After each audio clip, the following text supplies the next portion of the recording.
Sector sales आप सभी लोग का तहे दिल से स्वागत करता हूं। आज जैसा कि आप लोग को पता है कि यहाँ एक छोटा सा प्रोग्राम रखा गया है ताकि आप सभी लोगों को एक अच्छी चीज के बारे में अवेयर कराया जा सके। तो प्रोग्राम हम धीरे धीरे शुरू करेंगे। प्रोग्राम का शुरुआत हम करेंगे दीप प्रज्वलन से। तो मैं सबसे पहले माता जी को बुलाना चाहता हूँ कि माता जी स्टेज पे आ जाएं। दीप प्रज्वलित से का प्रोग्राम स्टार्ट करते हैं। प्लीज स्वागत।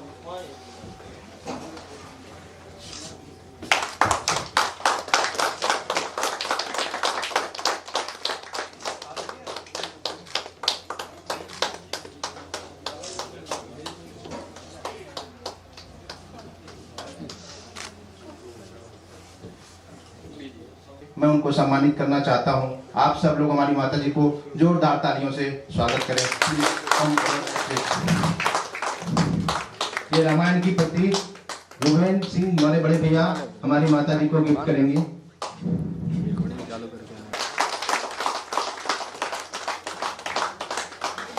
सर थोड़ा सामने सर।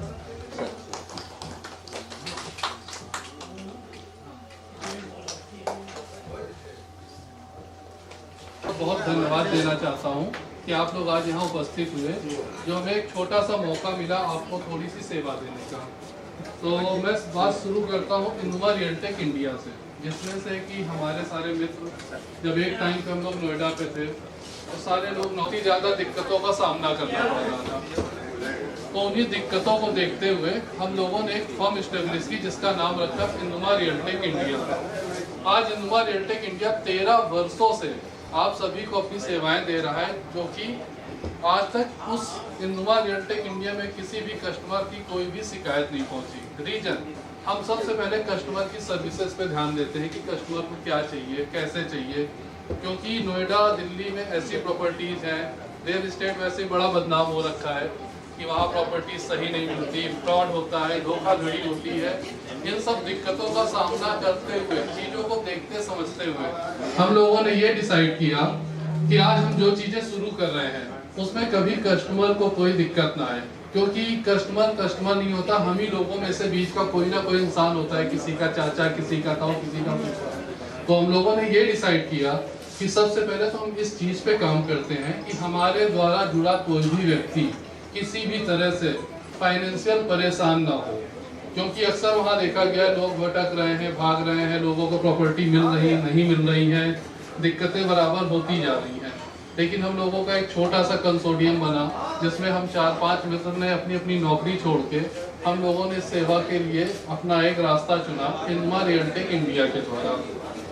2007 से हमने काम शुरू किया, जिसमें से हम लोगों ने एक स्ट्रगल भी देखा। लोग हम पे भरोसा करते थे, नहीं करते थे, लोग सोचते थे हम इतना बड़ा पैसा कैसे इन्वेस्ट कर दें किसी के ऊपर, एक नाम पे हम 40-50 लाख कैसे लगा दें। लेकिन हम लोग बराबर तत्पर रहे इस चीज़ को लेके कि अब एक स्टेप आगे बढ़ेंगे और कहीं ना कहीं इस चीज़ को अपनी एक गुणवत्ता साबित करेंगे कि नहीं, हम अपने रास्ते में सही हैं। अगर हम सही हैं तो आमतौर पे इंसान हमारे साथ जुड़ेगा ही जुड़ेगा।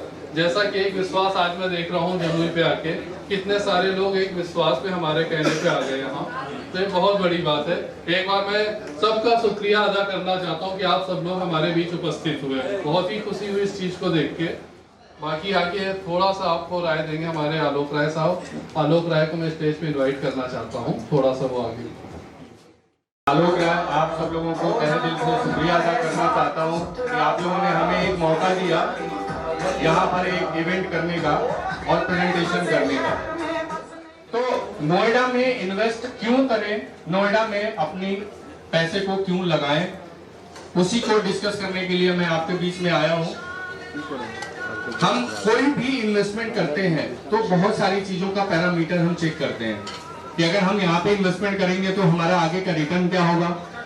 फ्यूचर प्लानिंग आप करते हैं, जैसे कि हम बिहार और पूर्वांचल की बात करें तो मेजर हम अपने बच्चों को एजुकेशन के लिए दिल्ली भेजते हैं। हम उनकी प्लानिंग करते हैं कि दिल्ली में हमारे बच्चे जाएंगे, एक अच्छी एजुकेशन लेंगे, IAS PCS बनेंगे और हमारे घर का, हमारे देश का, हमारे जिले का नाम रोशन करेंगे। तो ये प्लानिंग तो हम बच्चों के साथ करते हैं, बच्चा जाता भी है, मेहनत भी करता है, सब कुछ करता है, बट हम उनके लिए ये प्लानिंग नहीं करते हैं कि हाँ अगर वो जाता है, सक्सेस हो गया तो बहुत ही अच्छा है, नहीं होता है तो उसकी प्लानिंग हम कैसे कर सकते हैं। स्रोत जो है वो वहाँ पे ऑलरेडी है, तो इसलिए नोएडा में इन्वेस्टमेंट आज की डेट में हमारे बजट में आता है। जो भी हमारा बजट है, हम कुछ भी प्लान करते हैं उस बजट के तहत हम वहाँ पे इन्वेस्टमेंट कर सकते हैं। और क्यों करेंगे? क्योंकि बहुत सारे इंफ्रास्ट्रक्चर डेवलप हो रहा है। इंफ्रास्ट्रक्चर में हम ले लेते हैं तो कनेक्टिविटी ले, चाहे हम कैपिटल ग्रोथ लें, या फिर हम वहाँ पे हमारे आगे आने वाला टाइम जो है, अभी अगले 2-3 साल में जो डेवलपमेंट डिक्लेयर हुई है ग्रेटर नोएडा में, वो है जेवर इंटरनेशनल एयरपोर्ट है, फिल्म सिटी है, already formula 1 racing track already वहाँ पे आ चुका है 2015-16 से ही। एजुकेशन हब है ग्रेटर नोएडा, आज की डेट में सबसे बड़ा एजुकेशनल हब है।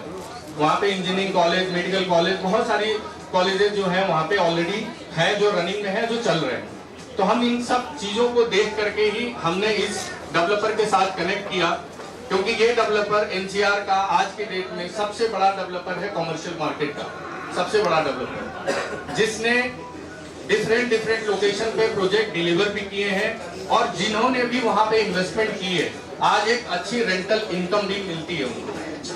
वो एक बच्चे के फ्यूचर के लिए प्लान कर सकते हैं या अपने लिए प्लान कर सकते हैं वहां पे इन्वेस्टमेंट। नोएडा और ग्रेटर नोएडा के इंफ्रास्ट्रक्चर्स के बारे में और डिटेल से आपके बीच में मेरा छोटा भाई मनीष रखेगा, जो कि आपको नोएडा के एक पॉइंट से यहाँ बैठ करके आपके बीच में रूबरू कराएगा कि नोएडा में इंफ्रास्ट्रक्चर को कितनी क्वालिटी है और किस क्वालिटी के तहत डेवलप किया जा रहा है। मनीष। मैं यहीं जमुई महाखड़ के रहने वाले हैं, और इस कंपनी के साथ हम 2009 से काम कर रहे हैं। और अगर हम बात करें वहाँ पे क्यों इन्वेस्टमेंट करें, तो सबसे ज़रूरी है इन्वेस्टमेंट करने के लिए कि 4 चीज़ों की ज़रूरी होती है। वो है, हम बात करेंगे जैसे वहाँ जॉब का, एजुकेशन की बात करेंगे, और बात करेंगे इंफ्रास्ट्रक्चर, और बाकी जो उसमें डेवलपमेंट की बात करेंगे कि आने वाले फ्यूचर में वहाँ पे क्या डेवलपमेंट आ रहे हैं। पहला 3 से 4 चीज़ें वहाँ पे आ रही है। पहला वो जेवर इंटरनेशनल एयरपोर्ट, वर्ल्ड का 4था सबसे बड़ा एयरपोर्ट आ रहा है। 8000 हेक्टेयर भूमि में वो डेवलप हो रहा है, और 2024 में उसका फर्स्ट फेज ऑपरेशनल हो जाएगा। तो सबसे बड़ा मतलब डेवलपमेंट का पॉइंट वहाँ ये बनता है कि मतलब वर्ल्ड का 4था सबसे बड़ा एयरपोर्ट। दूसरा वहाँ पे फिल्म सिटी आ चुका है, जो कि 100 एकड़ में वो डेवलपमेंट हो रहा है। उसके अलावा उस लोकेशन पे 700 एकड़ में बात करेंगे तो नाइट सफारी बन रहा है, फार्मूला 1 रेस बना हुआ है वहाँ पे। और अगर रोड की बात करेंगे तो वहाँ पे जेपी ने वहाँ पे ऑलरेडी यमुना एक्सप्रेस डेवलप किया है, जो 6 लेन का है, और सीधा आगरा से कनेक्ट है। अगर हमको बिहार आना होगा तो उसी 6 लेन के थ्रू से हम जम्मू आ सकते हैं। विद इन 13 to 14 आवर्स में अगर आप लगातार ड्राइव करते हैं तो पटना आ सकते हैं, और पटना से 2 से 3 घंटे में आप जम्मू आ सकते हैं। तो ये सारी चीज़ों को देखते हुए वहाँ पे इन्वेस्टमेंट करना और फ्यूचर प्लानिंग करना वो ज़्यादा बेटर रहेगा, क्योंकि ग्रोथ का स्कोप बहुत ज़्यादा है वहाँ पे। अगर हम कल को कोई अगर अमाउंट लगाते हैं तो उसमें क्या होगा, जैसे हमने कोई 50 लाख का कोई चीज़ लिया, अगर फ्लैट ही लिया, और उस फ्लैट में अगर हम एप्रिसिएशन की बात करें तो 2 से 3 साल में वही फ्लैट आपको 70 से 80 लाख के अराउंड बन जाता है। तो एप्रिसिएशन की बात करेंगे तो आपको 25 से 30 लाख रुपए का एप्रिसिएशन 2 से 3 साल में मिल जाता है आपको। अगर कॉमर्शियल की बात करेंगे तो उस कॉमर्शियल में जैसे हम लोग वहाँ पे मॉल ये डेवलप हो रहा है, मॉल में ये टोटल 25 एकड़ का मॉल है। 25 एकड़ के मॉल में नीचे ग्राउंड फ्लोर पे पूरा का पूरा इनका रिटेल शॉप है। अगर नीचे इसका ग्राउंड फ्लोर आप देखते हैं तो नीचे ग्राउंड फ्लोर पे रिटेल शॉप बना रहे हैं, और जो सामने 2 टावर है इसमें ऑफिस स्पेस ये डेवलप कर रहे हैं। बगल में 5 स्टार होटल है, और पूरा अगर ऑन द ग्राउंड अगर इंफ्रास्ट्रक्चर देखते हैं तो 4 से 5 लाख फैमिलीज लोकेशन पे रह रही है, जिनकी इनकम मिनिमम इनकम 50,000 से नीचे नहीं है, क्योंकि उस लोकेशन पे वो उससे कम इनकम वाले सर्वाइव नहीं कर पाएंगे, क्योंकि फ्लैट की कीमत जो मिनिमम आता है वो 40 to 50 लाख के राउंड में वहाँ पे फ्लैट मिलता है। अगर कोई अपना खुद का फ्लैट लिया है तो उसकी EMI प्लस उसका घर का एक्सपेंस, उन सबको देखते हुए कम से कम 50 से 60 हज़ार रुपये अगर इनकम होगा तभी वहाँ पे सर्वाइव कर पाएगा। तो ऐसे फैमिली वहाँ पे 4 से 5 लाख फैमिली इस लोकेशन पे रह रहे हैं। तो उस इनकम को देखते हुए वहाँ पे और भी चीज़ें डेवलप हो रही है, तो उस डेवलपमेंट को देखते हुए यहाँ पे आप लोग इन्वेस्ट कर सकते हैं। बाकी ओवरऑल मनीष ने जो ओवरव्यू दिया है, बेसिकली हमारा सिर्फ टारगेट ये है कि हम आपके पास मैक्सिमम एमिनिटीज के साथ में हम आपसे डिस्कशन कर सकें। हो सकता है कि यहाँ से आप उस चीज़ को कनेक्ट नहीं कर पा रहे होंगे, लेकिन अगर कोई गया है वहाँ पे, जो वहाँ से होकर के एक बार आया है दिल्ली में या नोएडा या ग्रेटर नोएडा में गया है, तो ज़रूर उस चीज़ को समझ पा रहा होगा कि यहाँ पे क्या फ्यूचर डेवलपमेंट होने वाली है, क्या फ्यूचर अभी डेवलपमेंट हो रही है। तो हम अपनी, चाहे वो कमर्शियल हो चाहे वो रेजिडेंशियल हो, हम एक एनसीआर में, जो कि नेशनल कैपिटल रीजन में आता है, जो ग्रेटर नोएडा एंड नोएडा, तो हम ये प्लानिंग कर सकते हैं कि अगर हमने वहाँ पे इन्वेस्टमेंट किया तो फ्यूचर ग्रोथ क्या होगा, फ्यूचर रिटर्न्स क्या उसके मिलेंगे। उसके लिए आज की डेट में सबसे बेस्ट लोकेशन है ग्रेटर नोएडा एंड नोएडा, क्योंकि गुड़गांव ऑलरेडी जितना राइज करना था ऑलरेडी राइज कर चुका है, और गुड़गांव में ऐसी कोई नई डेवलपमेंट नहीं हो रही है जिससे कि हम वहाँ पे दोबारा इन्वेस्टमेंट कर सकें, क्योंकि सारी डेवलपमेंट जो है वो ग्रेटर नोएडा में हो रही है। चाहे वो इंटरनेशनल एयरपोर्ट हो, चाहे फिल्म सिटी हो, नाइट सफारी हो, फार्मूला 1 रेसिंग ट्रैक हो, वो सारी डेवलपमेंट ग्रेटर नोएडा में हो रही है। और ग्रेटर नोएडा का जो मास्टर प्लान है, कभी आपके लोग अगर उसको आप लोग मिलेंगे जब हम शो करेंगे आपको, मास्टर प्लान के अकॉर्डिंग चाहे वो ग्रीनरी हो, रोड हो, कनेक्टिविटी हो, वो सब कुछ सबसे बेटर है, उसमें कोई भी डिफॉल्ट नहीं है।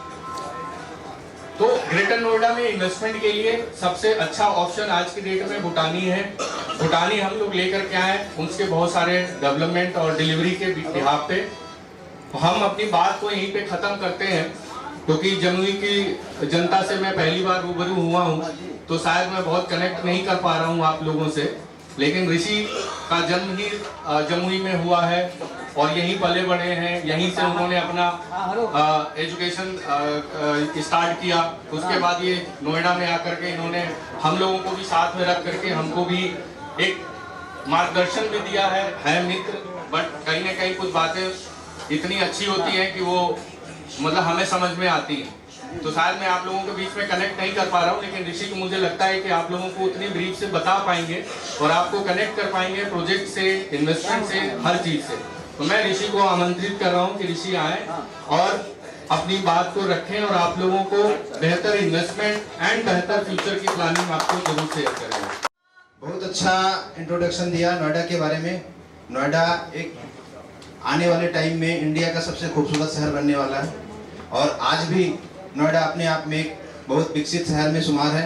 हमारे बहुत सारे मित्र की वहाँ पे प्रॉपर्टी है और वहाँ पर मैं खुद निवास करता हूँ। तो नोएडा की जो इंफ्रा है वो वाकई काबिल तारीफ है, इसलिए नोएडा जैसी प्रॉपर्टी को जम्मू की आवश्यकता पड़ गई है, क्योंकि जम्मू के लोग दिल्ली में ज़्यादा कनेक्टेड होते हैं और दिल्ली से ही बाकी चीज़ें होती हैं, चाहे वो एजुकेशन को लेके हो, चाहे बाकी सारी चीज़ों को लेके हो।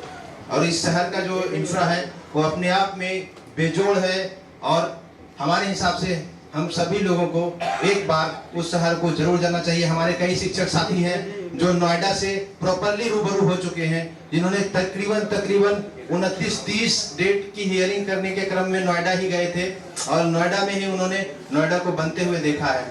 मैं उन सभी शिक्षक साथियों का भी हृदय से सम्मान करना चाहूँगा। और इसके बाद नोएडा जिस हिसाब से बन पाया है, जिस हिसाब से नोएडा की इंफ्रा है, उस हिसाब से आप सब लोगों को नोएडा आमंत्रित करता हूं। इसके साथ ही मैं नोएडा के बहुत सारे जानकारी मैं आगे आने वाले 45 मिनट में आपको कवर करूंगा, जिसमें कि बहुत सारी जानकारी है जो कि आपको दी जाएगी कि आपका हार्ड अर्न मनी, बहुत ज़्यादा ज़रूरत नहीं है पैसे कमाने की, बहुत कम पैसे में एक बेहतर ज़िंदगी कैसे जी जा सकती है, कैसे अपने पैसे को सही तरीके से इन्वेस्ट करके कम पैसे में एक बेहतर रिटर्न कैसे लिया जा सकता है। इसके साथ ही मैं एक जानकारी आपको और देना चाहूँगा कि पैसा कमाना बड़ी बात नहीं होती है, पैसे का जो फाइनेंशियली समायोजन है वो कैसे किया जा सकता है, वो कम पैसे में कैसे आप अपनी बेहतर ज़िंदगी, जो ये छोटी सी ज़िंदगी हम लोगों को मिली है कोरोना जैसे झटके को झेलने के बाद, उसमें भी हम कैसे बेहतर ज़िंदगी जी सकते हैं, अपने फ्यूचर में अपने बच्चों को, अपने फैमिली को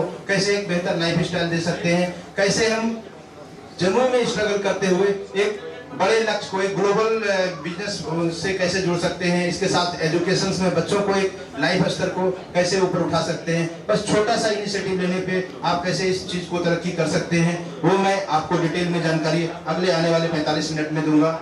मेरी सोच वहां से शुरू होती है जब मैं 2007 में पहली बार दादा दिग्विजय सिंह के बंगले पे गया था और उन्होंने मुझसे कहा था कि तुम नौकरी मत करना, बिजनेस करना, और तभी मैंने इस बिजनेस की नींव रखी थी और इस बिजनेस की नींव को शुरुआत की थी। तो मैंने कभी नहीं सोचा था कि इतने क्राउड के बीच में मैं आप सब लोगों के सामने कुछ बोल पाऊंगा, कुछ कह पाऊंगा। बहुत सारे लोग जो परिचित नहीं है उनके लिए भी वो एरिया बिल्कुल परिचित के जैसा ही है।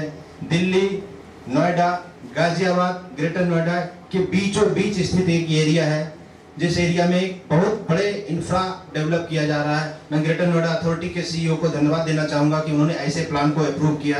मेरी कभी कभी इच्छा होती है कि काश ऐसा डेवलपमेंट हमारे जम्मू में होता तो जम्मू की तस्वीर बदल जाती।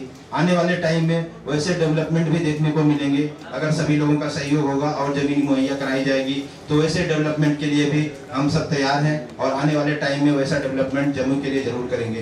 प्रोजेक्ट का नाम ग्रैंथम है। मैं देखता हूँ ये प्रोजेक्ट किस तरीके से बन रहा है ग्रेटर नोएडा वेस्ट में। ये प्रोजेक्ट बिल्कुल रेप्लिका कॉपी है लंदन के कुछ अच्छे यूएसपी के साथ। और जब भी हमारे फैमिली के, हमारे परिवार के, हमारे घर के लोग बाहर जाते हैं तो वहाँ से कुछ ना कुछ लेकर आते हैं, जो कि एक कॉन्सेप्ट है।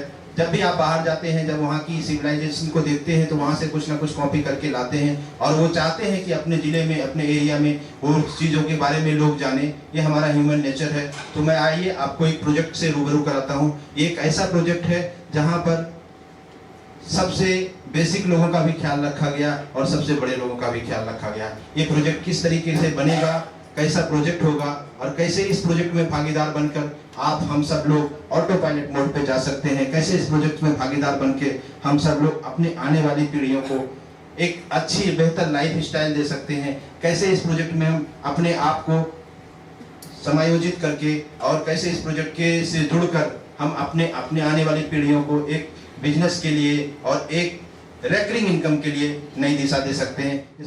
अब मैं आता हूं अपने प्रोजेक्ट, जिस प्रोजेक्ट को लेकर मैं यहाँ पे आया हूँ, ग्रैंथम प्रोजेक्ट। ये अपने आप में एक मिक्स डेवलपमेंट यूज का प्रोजेक्ट है जो कि इंटरेक्टिव स्पेस के लिए जाना जाता है और बहुत सारी खूबियों के साथ ये प्रोजेक्ट को लेके आ गया।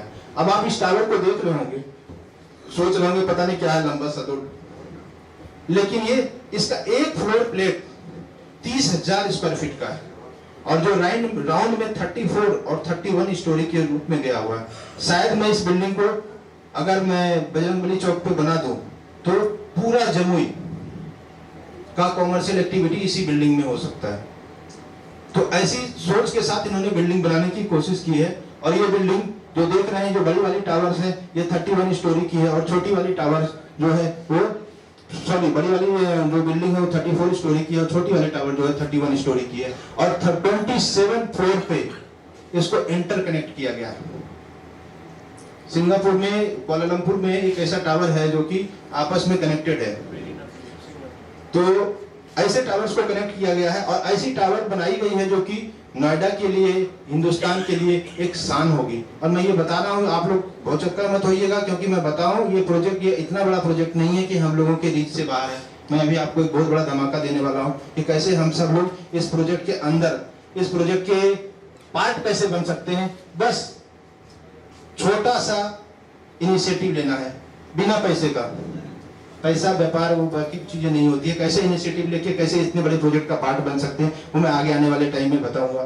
आप देख रहे होंगे इस प्रोजेक्ट में एक यॉट गार्डन बनाया गया। गोवा बहुत सारे लोग गए होंगे, सुबोध का बहुत गोवा जाता है। गोवा जो गए होंगे वो जानते होंगे कि समुद्र के बीच में एक यॉट है जहां पर लोग छोटे छोटे बोट से जाते हैं और उस यॉट पे डेक पार्टी करते हैं और फिर वहां से आते हैं। आपको मालूम है उस गोवा के डेक पार्टी से कितनी कमाई होती है? आई थिंक 10, 15, 20 लाख, 50 लाख रुपया एक दिन का कम है। शायद हम इतनी बड़ी सोच नहीं रखते। उसने कुछ नहीं किया, तो उसने समुद्र के उस जोन में जाके एक यॉट बनाया और उस यॉट पे लोगों को लेकर गए और वहीं पे कैसीनो वगैरह की व्यवस्था कर दी और लोग देश विदेश से, इंडिया से भी काफी लोग जाते हैं और वहां पे उसको एंजॉय करते हैं और वहाँ से पार्टियां करके शायद उसकी बुकिंग्स जो है बहुत समय में मिलती है हमको।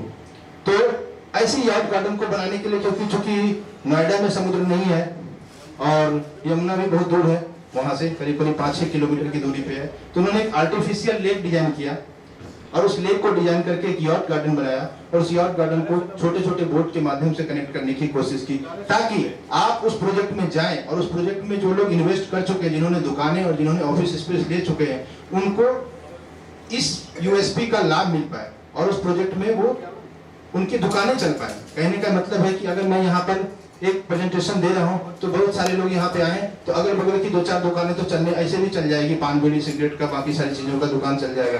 तो कहने का मतलब है कि जब छोटी सी यूएसपी होती है, छोटा सा कोई काम होता है तो एक बड़ा बदलाव होता है और उस बड़े बदलाव के साथ इन्होंने यार्ड गार्डन की स्थापना की है। उस यार्ड गार्डन में इन्होंने ऐसा कोशिश किया है बनाने का कि कस्टमर ऑटोमेटिकली आपके प्रोजेक्ट में आए और इस प्रोजेक्ट में एक लेजर लाइफ का आनंद ले सके, क्योंकि पैसा जब सरप्लस होता है तो लोग लग्जरी की तरफ जाते हैं और वो लग्जरी जो है ढूंढ ढूंढ के पहुंच जाते हैं। तो उस लग्जरी को लेने के लिए लोग इस प्रोजेक्ट पे आएंगे और आपका ये प्रोजेक्ट जो है यार्ड गार्डन के माध्यम से चलाया जाएगा।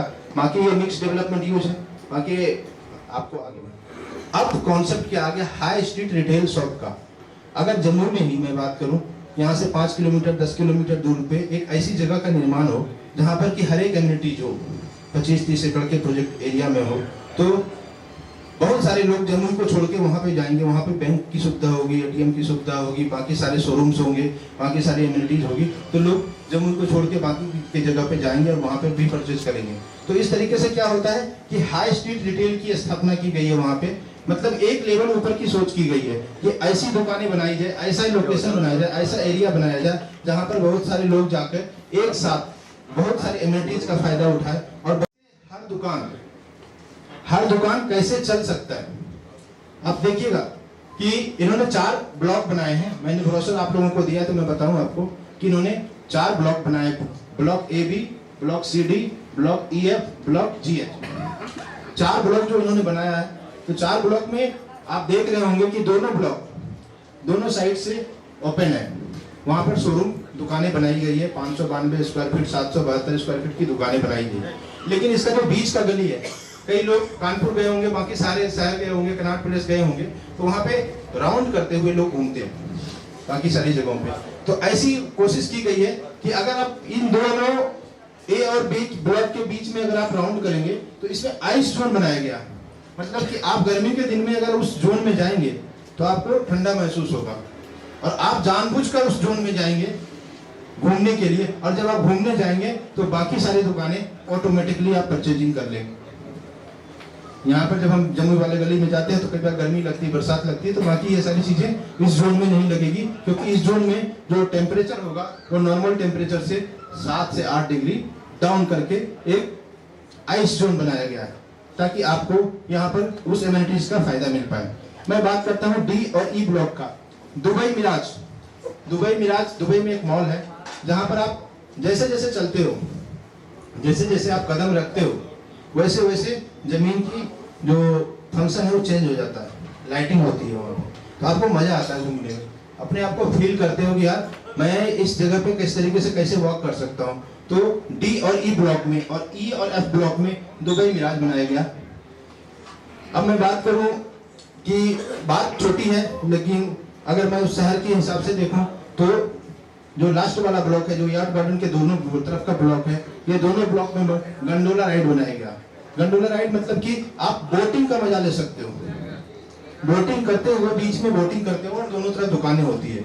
तो कहने का ये मतलब है कि अगर यहाँ पर हमारी अपनी एक छोटी सी दुकान भी होगी तो ऐसे दुकान में लोग ऑटोमेटिकली चल के आएंगे, क्योंकि इनकी एमिनिटीज का फायदा उठाने के लिए, और ये दुकानें ऑटोमेटिकली चलने लगेगी।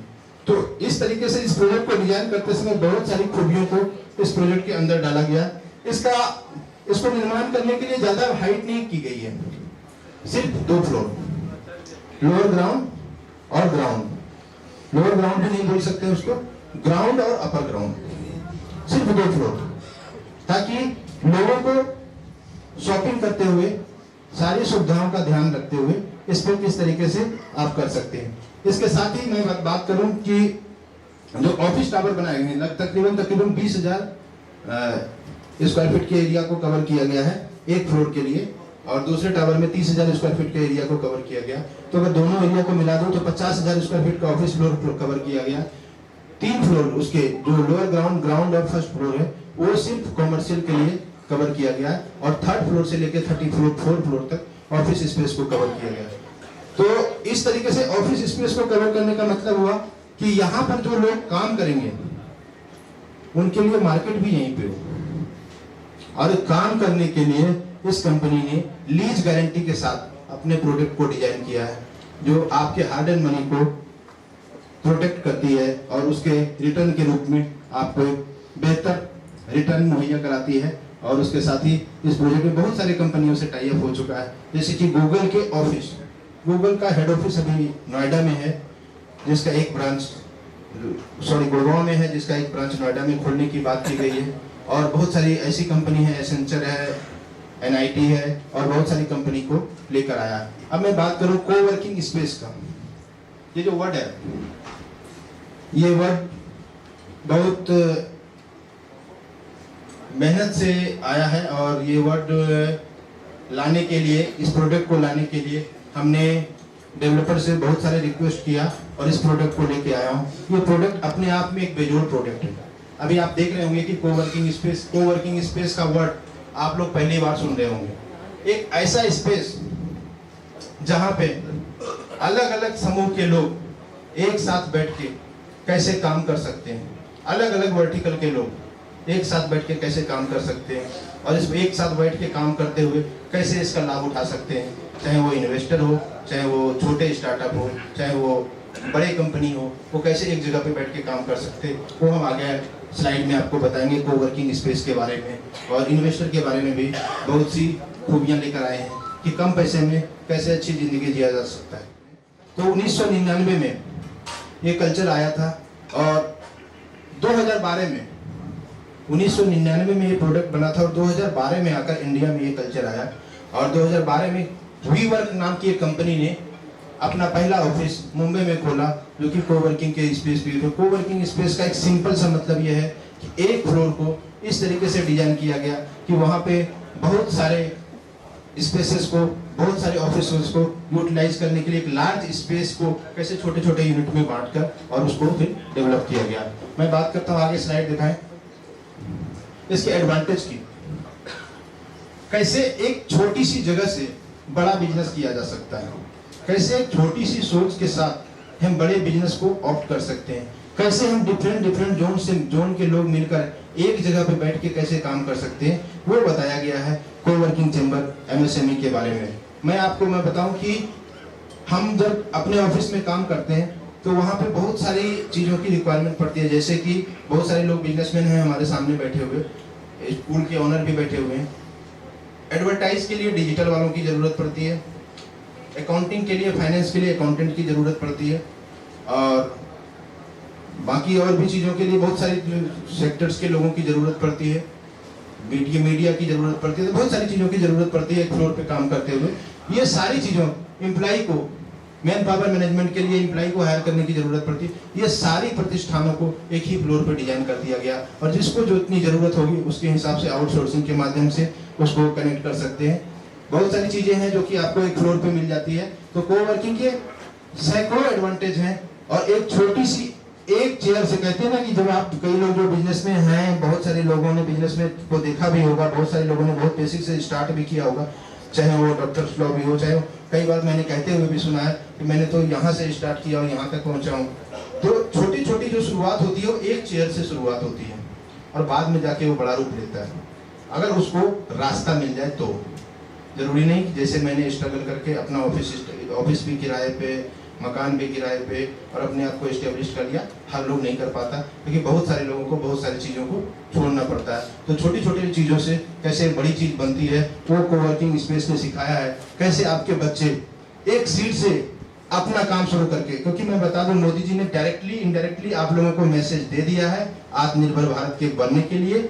अब सरकारी नौकरी ऑलरेडी कम हो रही है, तो आने वाले टाइम में जो आने वाली पीढ़ी होगी, उनके बच्चे, उनके फैमिली जो है वो बिजनेस की तरफ जाएंगे, नए प्रोजेक्ट की तरफ जाएंगे, नए प्रॉपर्टी की तरफ जाएंगे, इंटेलेक्चुअल प्रॉपर्टी की तरफ जाएंगे और लोग नए दिमाग की तरफ जाएंगे। तो बहुत सारी चीजें हैं जो 4 लोगों से शुरुआत होके, कहते हैं ना कि 4 लोग अगर एक साथ बैठ जाए तो बहुत सारी चीजें हो जाती है। कांधा भी 4 लोगों के द्वारा ही दिया जाता है और 4 लोग अगर एक जगह बैठ के कैसे काम शुरुआत कर सकते हैं, तो एक सीट से शुरुआत करके यूनिट्स बना सकते हैं। 4 यूनिट का, 6 यूनिट का, 8 यूनिट का, 12, 16, 20, 25 अपनी फाइनेंशियली कैपेसिटी के अकॉर्डिंग वो अपनी सीटों को ऑप्ट कर सकते हैं। और एमएसएमई के बारे में डिटेल में हमारे डायरेक्टर से, हमारे मैनेजर से समझ सकते हैं कि कैसे इसमें हम इन्वेस्ट करके और कैसे हम एक इतने बड़ी बिल्डिंग में, जो बिल्डिंग मैंने स्टार्ट में दिखाया था ना, बड़ी सी बिल्डिंग 34 फ्लोर का, उस बिल्डिंग में कैसे हम छोटे छोटे इन्वेस्टमेंट से करके और कैसे हम एक बड़ा भागीदार बन सकते हैं, अपने बच्चों को कैसे एक अच्छी ऑर्गेनाइजेशन की तरफ लेके जा सकते हैं। तो ये जो फ्लोर प्लान देख रहे हैं, इस फ्लोर प्लान को डिजाइन किया गया, एक फ्लोर को बड़े ध्यान से देखिएगा, ये आपकी काम की चीज है। ये वास्तव में आपके हमारे भविष्य को बदलने वाली चीजें हैं। एक बहुत छोटा सा फ्लोर है, आपको वैसा दिख रहा होगा कि नॉर्मल ये कि अंडा का आकार का क्या चीज है, लेकिन जब आप इसको देखेंगे तो इसमें एक डॉट बनाए गए हैं, 1 2 3 4, यहाँ पे 5 डॉट लगे हुए हैं, कहीं पे 8 लेके नहीं जाना है।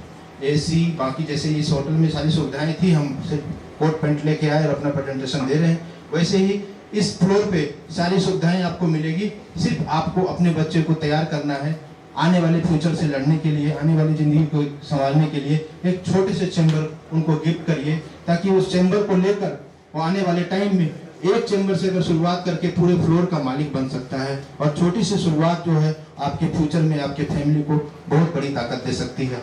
और इसके साथ ही साथ अगर कोई ये सोच रहे हैं कि हमारा तो सब कुछ सेट है, तो मैं उनको बता दूं कि इन्वेस्टमेंट का जो रिटर्न होता है जनरली गवर्नमेंट के इंस्ट्रूमेंट नहीं दे पाती है।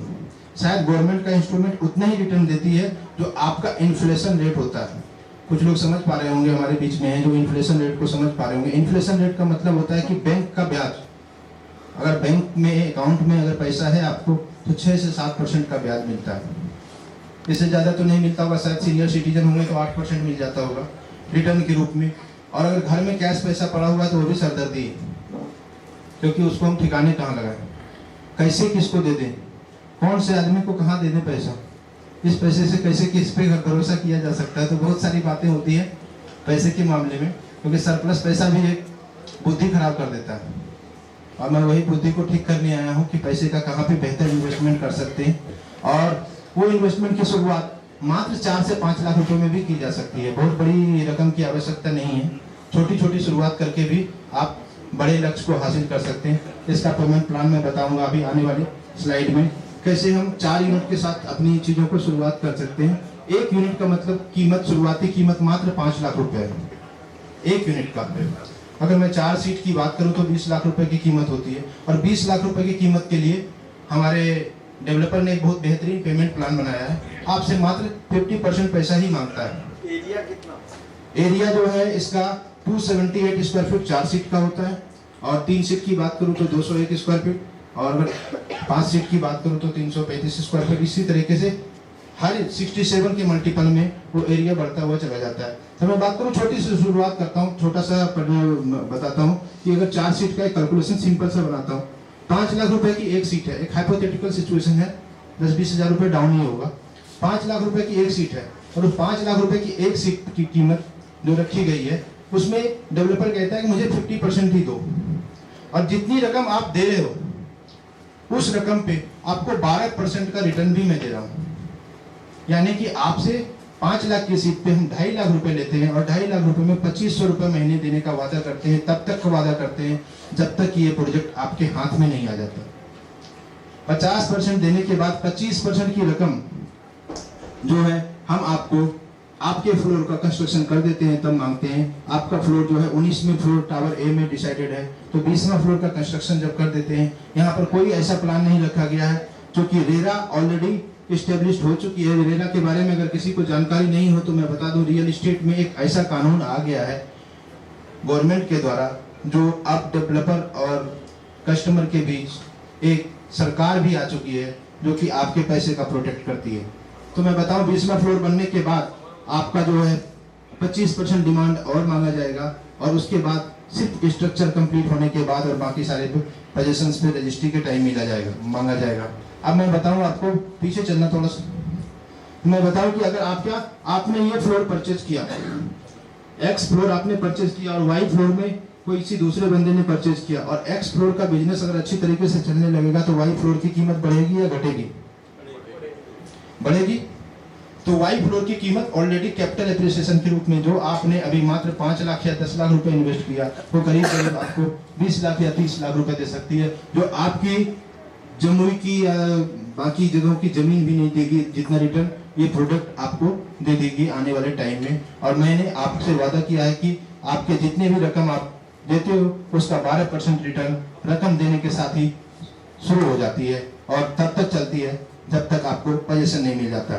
पोजीशन नहीं मिलने के बाद आपको 2 ऑप्शन दिया जाता है। एक ऑप्शन सेल्फ यूज का, अगर आप खुद का यूज करना चाहते हैं तो वो केबिन आपको अलॉट हो जाएगी, रजिस्ट्री के साथ आपको केबिन मिल जाएगी, आप खुद यूज कर सकते हैं। अगर आप यूज नहीं कर सकते तो डेवलपर ये कहता है कि इसको हम किराए पे चढ़ा देंगे, और कितने दिन के लिए? 5 सालों के लिए। उसके बाद वो रिन्यू होता रहेगा। और मिनिमम गारंटी के रूप में आपको हम 32 रुपए पर स्क्वायर फीट का मिनिमम गारंटी देते हैं।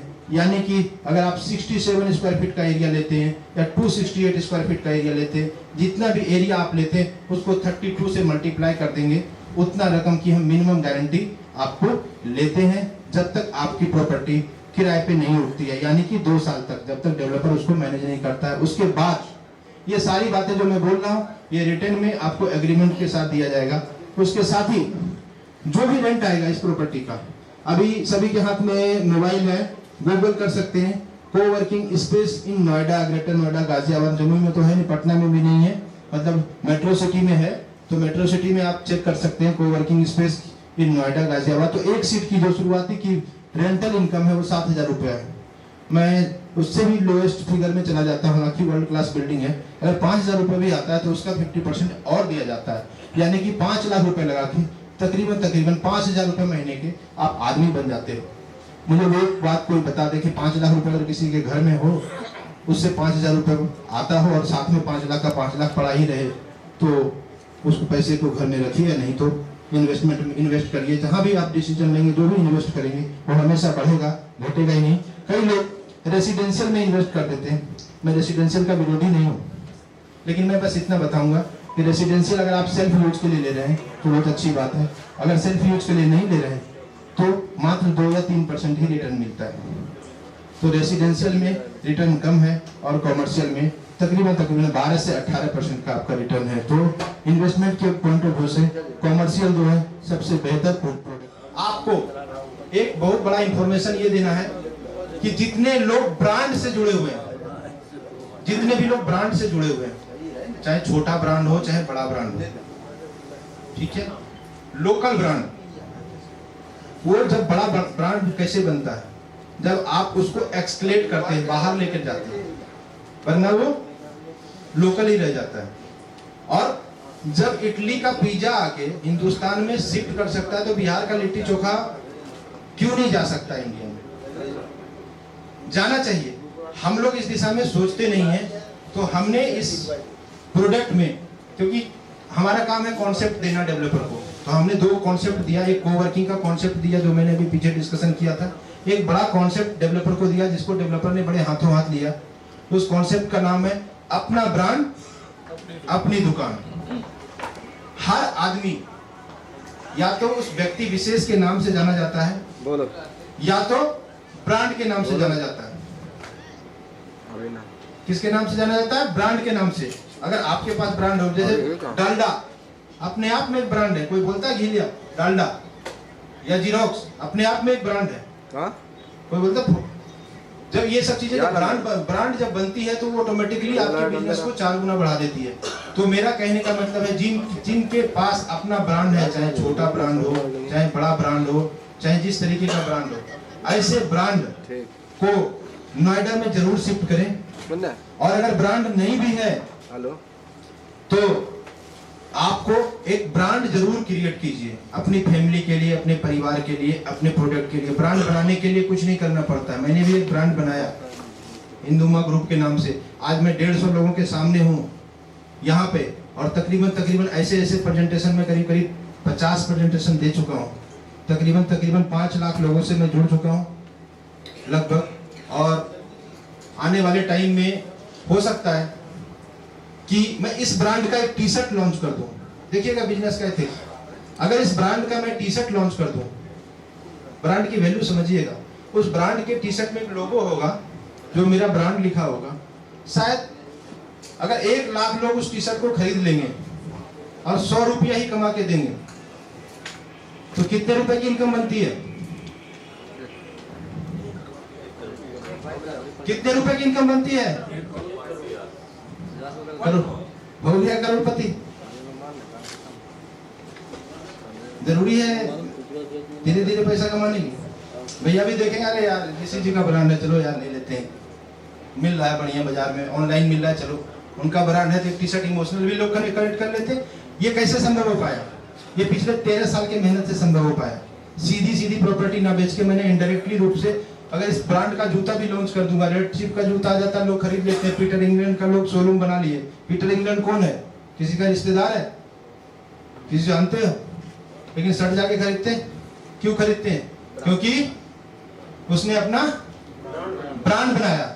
इसी तरीके से जब आपका प्रोडक्ट, आपकी प्रॉपर्टी और आपका नाम एक ब्रांड के रूप में बनता है, आज मोदी जी ब्रांड है, आज भाजपा एक पहचान है, ऐसे नहीं ब्रांड बना। ब्रांड बनने के पीछे कहानी होती है। आज जितने भी लोग हैं, आज कोई भी राजनीतिक पार्टी है, राजनीतिक पार्टी के कई सारे लोग बैठे हुए हैं, ये क्या अपने नाम से चलते हैं या पार्टी के नाम से चलते हैं? पार्टी एक ब्रांड होती है, उस ब्रांड की कीमत समझिए। तो मैं आप सब लोगों से आग्रह करने आया हूं कि आपका अपना कोई ब्रांड है तो उसके साथ चलिए, अगर नहीं है तो अपने फैमिली में, अपने मेंबर में, अपने बच्चों को बोलिए कि एक ब्रांड बनाओ। क्या बनाओ? ब्रांड बनाओ। और उस ब्रांड को ऐसे प्रोजेक्ट के साथ जोड़ो। जब आपको अपना ब्रांड और अपनी दुकान बनाते हो तो आपको आने वाले टाइम में आप उस ब्रांड के नाम से जाने जाते हो सकता है आने वाले टाइम में मैं रहूं ना रहूं, मेरा बच्चा, मेरी फैमिली के लोग 20 साल के बाद कोई बिजनेस करे और उन्होंने लिखे कि 25 वर्षों से इस ब्रांड के साथ काम कर रहा हूं, तो मेरी होने ना होने की कोई जरूरत है नहीं। ऑटोमेटिकली वो ब्रांड बन चुका है। रिलायंस आज की डेट में ब्रांड है। तो अगर आप अपना ब्रांड के साथ हमारे प्रोडक्ट में आते हैं तो हम आपको एक बेहतर प्रोडक्ट देते हैं और हम अपने कंपनी के ब्रांड के साथ आपको प्रमोट भी करते हैं और आपको तकरीबन 50-20 हजार ग्राहक का फायदा आपको हम अपने प्रोजेक्ट में देते हैं। 20 हजार ग्राहक बहुत होता है किसी ब्रांड को चलाने के लिए। और आसपास के एरिया की बात करूं तो 5 लाख फ्लैट है और 25 लाख की आबादी है। तो 25 लाख की आबादी के बीच में आपका ब्रांड क्या होगा, आपका नाम क्या होगा, ये आप समझ सकते हो। और आप कहाँ पे किस तरीके से अपने प्रोडक्ट को, अपने प्रॉपर्टी को आगे बढ़ा सकते हो और अपने पैसे को कैसे बेहतर बना सकते हो। छोटी सी शुरुआत करनी पड़ेगी, या तो छोटा सा ब्रांड अपना जो है उसको बड़ा बनना करना पड़ेगा, या एक नए ब्रांड के साथ एक लोगो और एक वेबसाइट क्रिएट करनी पड़ेगी। और बिजनेस का सेंस होना चाहिए कि हम कौन सा बिजनेस करने जा रहे हैं। आने वाले टाइम में अपने बच्चों को बेहतर भविष्य आप ब्रांड के रूप में दे सकते हैं।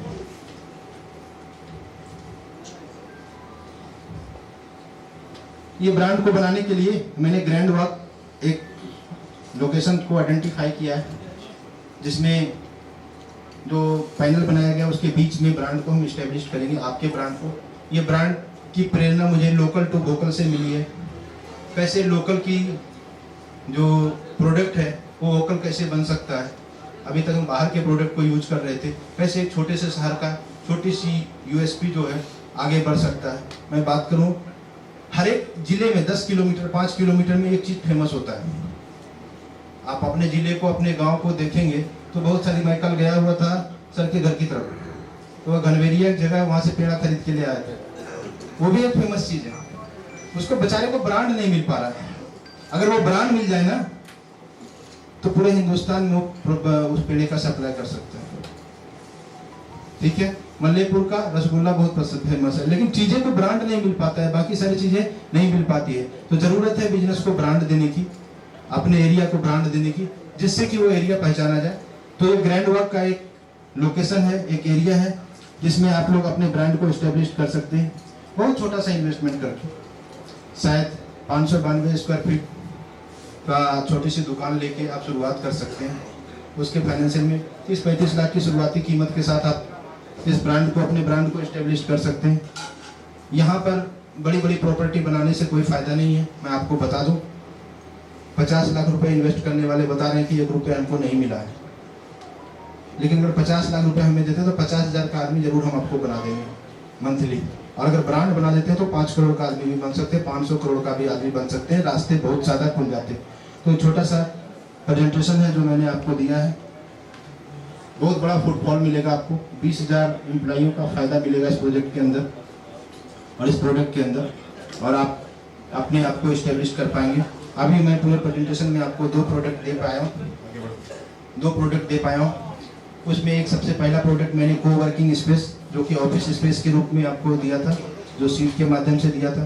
दूसरा अपना ब्रांड, अपनी दुकान ग्रैंड वॉक के नाम से आपको दे रहा हूँ। ये 2 प्रोडक्ट को लेकर मैं आया हूँ।